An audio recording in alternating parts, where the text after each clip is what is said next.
छोटे से गांव में रामलाल नाम का किसान रहता था। जमीन तो उसके पास थी, मगर हर साल मौसम उसका साथ नहीं देता था। इस बार भी बारिश समय पर नहीं हुई। फसल आधी से ज्यादा सूख गई। जो बची खुची थी उसे भी कीड़े ने नष्ट कर दिया।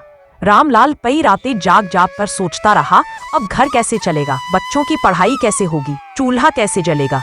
उसकी पत्नी सरला उसकी हालत देख रही थी।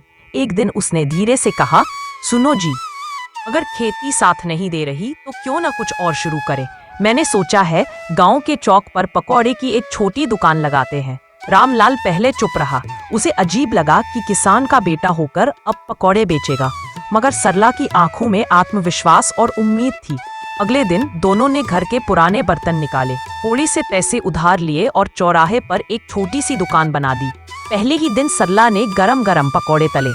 खुशबू पूरे चौक में फैल गई। राहगीर रुकने लगे। किसी ने एक थैली खरीदी, किसी ने 2। रामलाल हाथ से अखबार में पकौड़े बांधते हुए सोच रहा था, कल तक जहां मेरी आंखों में सिर्फ अंधेरा था, आज वहीं उम्मीद की रोशनी है। धीरे धीरे दुकान मशहूर हो गई। लोग कहते, रामलाल और सरला के पकौड़े तो सबसे लाजवाब है। रामलाल अब समझ चुका था कि मेहनत सिर्फ खेत में ही नहीं, किसी भी काम में की जा सकती है। सरला की हिम्मत और उसके साथ ने ही उसे टूटने से बचाया। उस रात सरला ने मुस्कुराकर कहा, देखा जी, अगर पति टूट जाए तो पत्नी का सहारा ही उसे खड़ा कर सकता है।